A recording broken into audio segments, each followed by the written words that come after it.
today for this video, magigisa tayo ng ating gulay na upo. Alam ba ninyo ang upo? Ayan. At saka meron tayo ditong 400 grams na ground beef. Ayan. Meron ditong red onion. Meron tayo ditong hiniwang mga press na kamatis and then garlic. Ayan, let's start na. Sindihan ang apoy. Ayan. Painitin lang natin ng ilang minutes. And then maglagay tayo ng mga 2 tablespoon na vegetable oil. Ayan.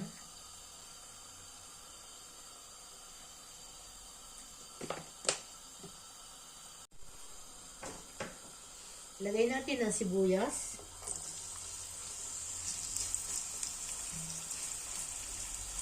Pag nagigisa po ako, ang inuuna ko ay sibuyas. Dahil ang bawang ay napakadaling mag golden brown. Kaya hinuhuli po ang bawang. Depende naman sa inyo kung paano kayo mag-isa. Ayan, pwedeng i-add na natin ang ating bawang. Ayan.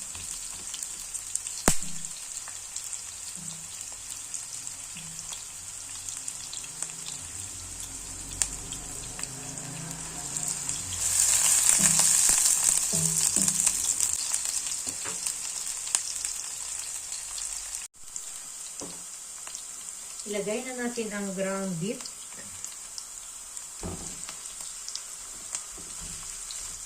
Medyo matigas pa kasi nagaling sa freezer.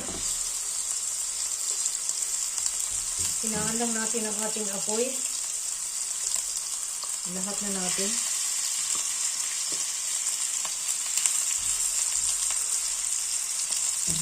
Yan, hintayin lang natin lumambot.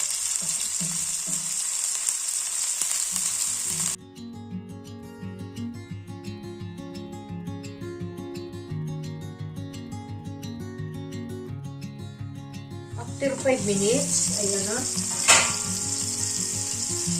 Ayan, lumalambot na. Kaya po matigas ang ating ground beef pala. Dahil nag-i-stock po tayo ng karne sa freezer. Dahil hindi naman po tayo araw-araw namimili ng karne. Hihirap tayong kumain ng karne, pero mas buti yung nag-i-stock tayo sa freezer.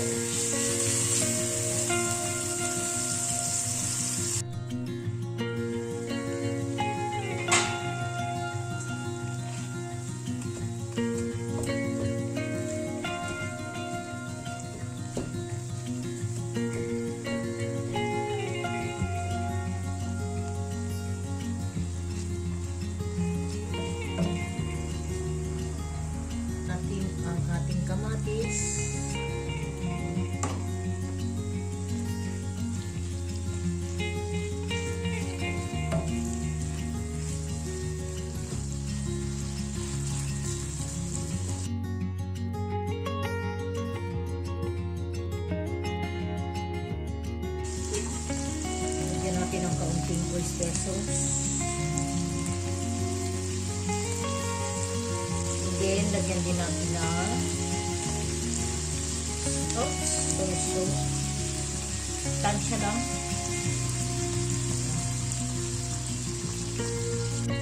Haluin.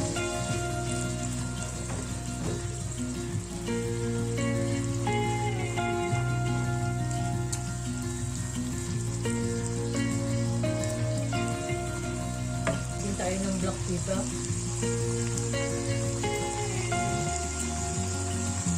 And then 1 teaspoon broth powder.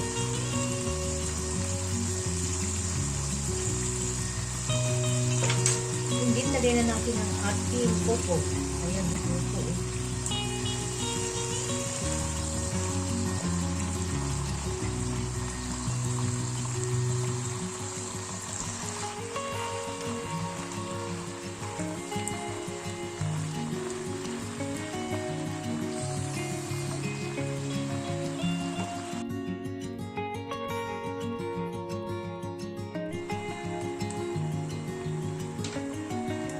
natin ng kaunting salt. 1.5 teaspoon.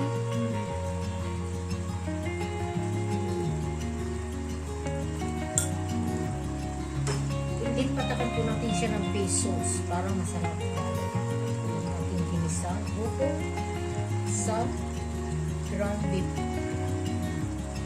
Try din ninyo.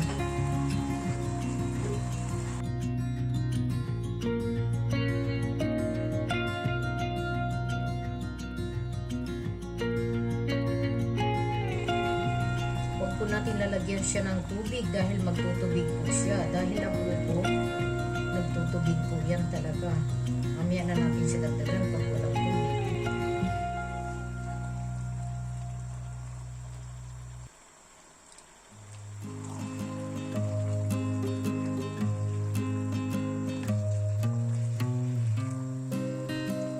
Ayan, matubig na siya.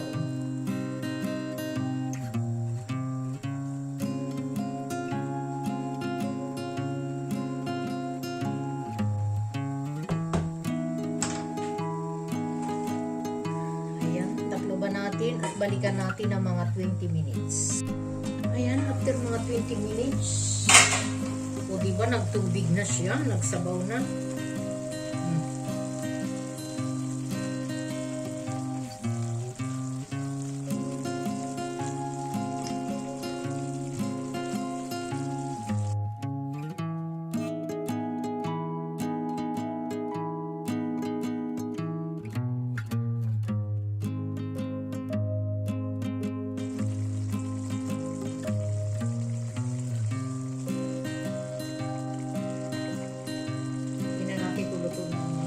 Upo. Ano bang tawag sa ano ito? Verdurang water, parang watermelon.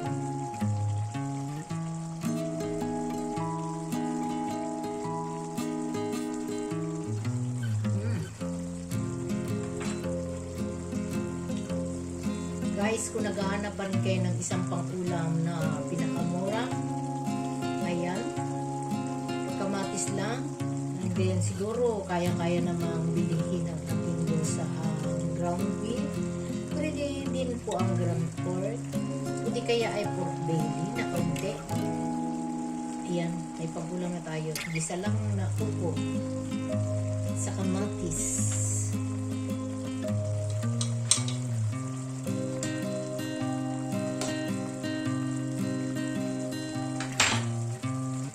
Hindi, lagyan din natin siya ng cornstarch, pampalapot ng konti. Kaunting-kaunti lang.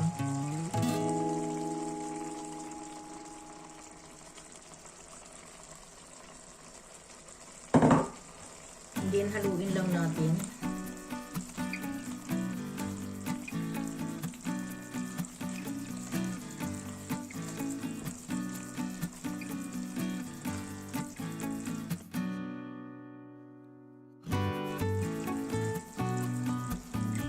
Yan, ito ang ating upong ginisa sa ground beef. Kung nagustuhan ninyo ang aking video, please subscribe at pakahits na din ang bell para updated kayo lagi sa aking ina-upload na video. Thank you for watching!